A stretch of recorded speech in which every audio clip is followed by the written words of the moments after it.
បាទជម្រាបសួរទាំងអស់គ្នាថ្ងៃនេះយើងតមេរៀនរបស់យើងទៀតចាប់ផ្ដើមយើងចូល install column អញ្ចឹងមុននឹងយើងចូល install column យើងមកពិនិត្យមើលតើនៅក្នុង structural plan របស់យើងវាមាន plan របស់យើងគ្រប់ហើយឬនៅមានន័យថាម៉េចឧទាហរណ៍ថាយើង venue នៅក្នុងផ្នែកណាមួយអញ្ចឹងយើងមើល structural plan របស់យើងនេះ structure plan របស់យើងនេះវាមានអីគេមាន sub វាមាន ground floor mezzanine វាមានជាន់ទី1ជាន់ទី2ជាន់ទី3អញ្ចឹងនៅក្នុងនេះឃើញវាអត់ទាន់បង្ហាញទេវាបង្ហាញតែ ground floor យើងមួយទេអញ្ចឹងពីព្រោះនៅពេលដែលយើងចាប់ផ្ដើម install ទៅសគឺយើង install តាមជាន់មកវាជាន់ ground floor ជាន់ sub floor ជាន់ mezzanine ជាន់ទី1អញ្ចឹងបើវាបង្ហាញតែមួយអញ្ចឹងតើយើងចង់តម្លើងជាន់ទី1ទី2មិនកើតអញ្ចឹងគ្នាយើងទាំងអស់គ្នាអាចចូលបើកណាចូលបើកឲ្យវាមកទាំងអស់អញ្ចឹងនៅពេលដែលយើង set up វានៅក្នុង Plonk Elevation មានជាន់អីគេខ្លះរហូតដល់ top អញ្ចឹងយើងត្រូវការវា show មកទាំងអស់ដើម្បីអីដើម្បីយើង set up ឬក៏យើង install column របស់យើងទៅគឺយើងអាច review វានៅតាម plan របស់វាមួយបានអូខេអញ្ចឹងយើងចូល venue មកនេះចូលកន្លែង venue នេះណាហើយយកពាក្យ venue plan ហើយយើងចូល structural plan អញ្ចឹងយើង select វាទាំងអស់អញ្ចឹងវាមានតែ ground floor មួយទេអញ្ចឹងជាន់ទី1ជាន់ទី4ទី5អី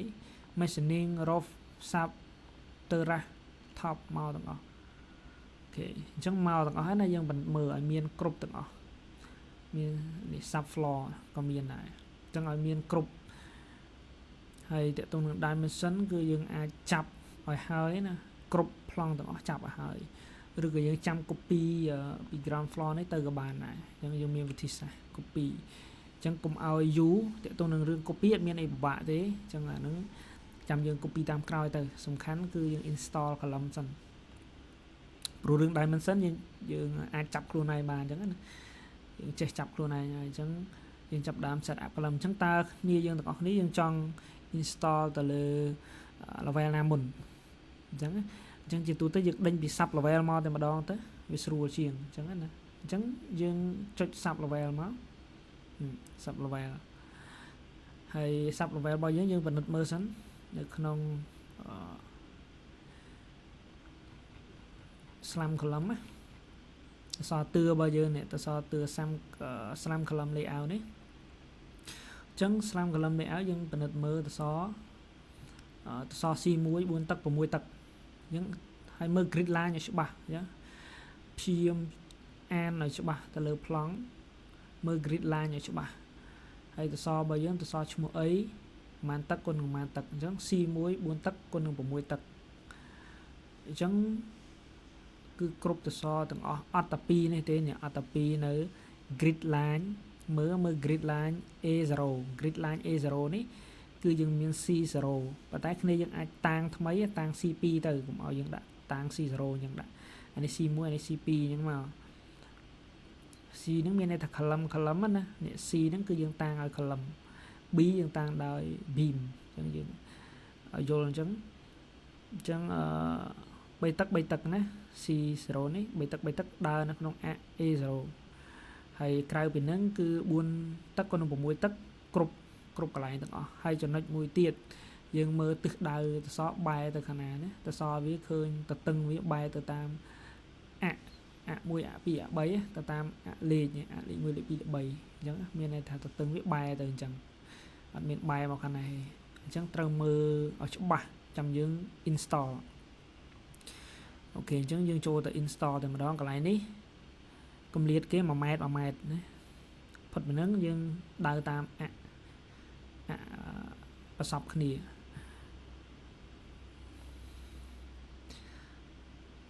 អញ្ចឹងយើងចូល structure ហើយយើងចូល column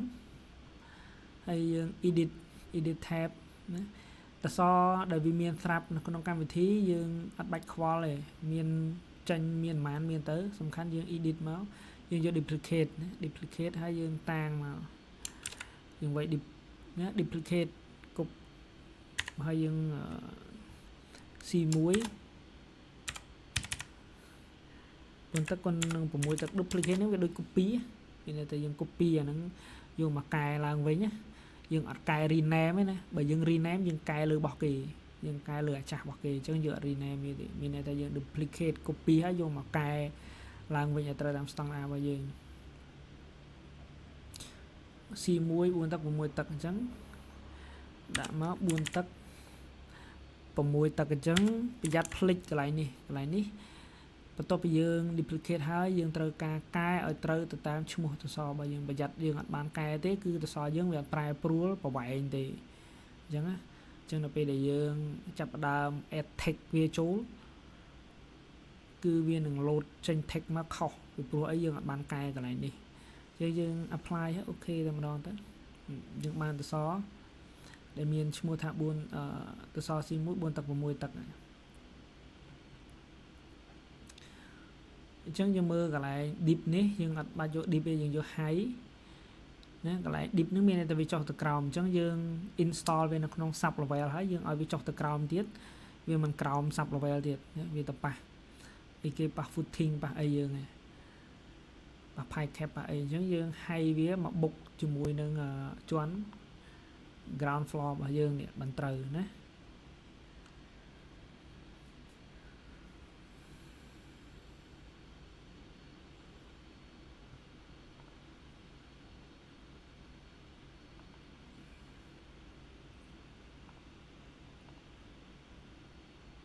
គេអញ្ចឹងខ្ញុំ add grid តែម្ដងទៅដោយសារតសវាមកទាំងអស់ហើយខ្ញុំ finish ដោយសារអីបានខ្ញុំ add grid គឺដោយសារតសយើងវាមកកាត់ដូចគ្នាទាំងអស់អត់តែកន្លែងgrid A0 នេះទេអញ្ចឹងហើយគ្នាយើងអាចយើងអ្នកខ្លះបើសិនជាតសយើងវាមកកាត់ខុសគ្នាយើងអត់អាច add grid បានទាំងអស់ហើយមានន័យថាយើងត្រូវការអង្គុយចុចមួយអញ្ចឹងនេះគឺការអង្គុយចុចមួយអញ្ចឹងណាបើមុខកាត់តសវាប្រែប្រួលឬវាបដូរអញ្ចឹងយើងត្រូវការចុចប៉ុន្តែអានេះដោយសារវាដូចគ្នាទាំងអស់យើង add grid វាចូលតែម្ដងទៅអញ្ចឹងខ្ញុំលុបចេញវិញដោយសារ grid A0 នេះវាតសវាមានតែ2ដើមខាងមុខនេះទេនេះយើងមើលប្លង់នេះកន្លែងនេះ grid A នេះវាមាន A0 នេះវាមានតសខាងមុខ3ទឹកហ្នឹងប្រវែង1ម៉ែត្រឃ្លាតពីអាចឹងកន្លែងនេះយើងគូមិនមួយទៀតមុននឹងគូសតស3ទឹកហ្នឹងយើងមើលតសយើងត្រូវទិសដៅនៅប្រយ័ត្នឲ្យវាបែរមុខមកនេះឃើញទេវាបែរមុខមកតាមស្របតាមទិសខាងនេះវិញណាប្រយ័ត្នកន្លែងហ្នឹងប្រយ័ត្ន install ឲ្យភ្លេចមើលតសបែរមកខាងនេះវិញអញ្ចឹងណាអញ្ចឹងធ្វើមកឲ្យស្របតាម grid ដែលយើងបានពិនិត្យមើលអញ្ចឹងចាប់ផ្ដើមយើងគូសតសដាក់ចេញមក3ទឹកហើយ1ម៉ែត្រយើងអាចវិច comment RP ហ្នឹងគឺ reference យើងមើលវាមានចេញមកលេខស្រាប់តែម្ដងអញ្ចឹងណាវាមានចេញលេខស្រាប់អញ្ចឹងយើងស្រួលយើងចុច patch មួយមកអូខេដាក់ឲ្យត្រង់ខាងនេះម្ដងចេញមក1ម៉ែត្រដូចគ្នាតែប៉ុណ្្នឹងទេហើយយើងចូល column យើង duplicate ដូចមិញអញ្ចឹង duplicate មកគេ C2 មានន័យថា column 2ទី2របស់យើងគឺ3ទឹកគុណនឹង3ទឹកអូខេហើយកែកន្លែងនេះផង3ទឹកហើយ apply អូខេជាងយើងបានអក្សរមកហើយយើងចុចឲ្យចំកន្លែងនេះមកចុចចំអក្សរវាណា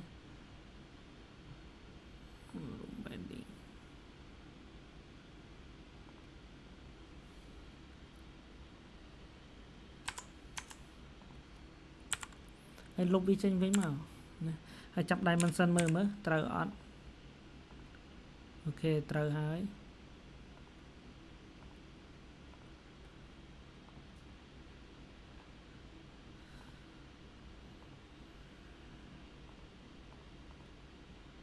តើទៅនឹង dimension នេះយើងចង់កែក៏បានដែរអញ្ចឹងណានេះតើទៅនឹង dimension style នេះអញ្ចឹង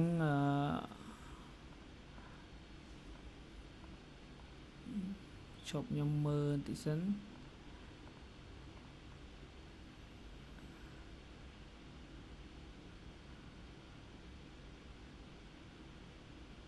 នេះយើងអាចកែបានអញ្ចឹងណាអញ្ចឹងយើងចង់ដាក់ open dot នេះដាក់នេះក៏បានដែរនេះអូខេឥឡូវឧទាហរណ៍ខ្ញុំដូរណាខ្ញុំដូរសាកមើលយើងដាក់ណានមើលវាចេញមកវិញអូខេដូរថ្មីមើល away from origin ហើយកន្លែងនេះដាក់ណានវាចេញមកធម្មតាចេះវិញអញ្ចឹងយើងអាចកែ dimension បានទៀតកន្លែងនេះយើងដាក់បែប style មិនដាក់បែបopen dot 1 mm មើល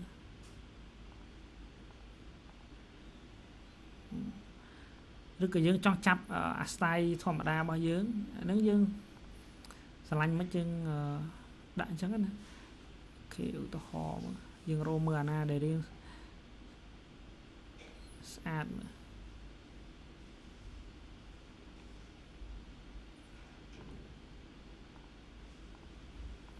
អញ្ចឹងហ៎គ្នាយើងស្រឡាញ់អញ្ចឹងយើងដាក់អញ្ចឹងទៅនេះអញ្ចឹងយើងស្រឡាញ់បែបណាយើងដាក់វាបែបអញ្ចឹងណាបើ open dot មិញអានឹងពេលយើងចាប់សរសៃដែកវា clean ច្បាស់ឲ្យយើងអញ្ចឹងទៅចឹងតើទៅនឹង dimension គ្នាយើងមិនបាច់ចាប់អីទេយើងចង់ចាប់ខ្លួនឯងឬក៏ copy អីក៏បានដែរអញ្ចឹងយើងពិនិត្យមើលថាប្លង់របស់យើងត្រូវចូលមកត្រូវនៅអានឹងដែលសំខាន់ .cd អូខេហើយពិនិត្យមើលនៅក្នុងប្លង់ elevation ដែលសំខាន់អញ្ចឹងទស្សនទឿរបស់យើង sub floor របស់យើងអូខេមកហើយ sub level របស់យើងនេះមកហើយអញ្ចឹងយើងអាចពិនិត្យគ្រប់ទិសអញ្ចឹងណាអូខេត្រឹមត្រូវហើយណាអូខេត្រឹមត្រូវហើយអញ្ចឹងវីដេអូក្រោយខ្ញុំនឹងចូលយើង install ទាំងអស់តែម្ដង install ពី ground floor ទៅtop តែម្ដងបាទអញ្ចឹងអរគុណ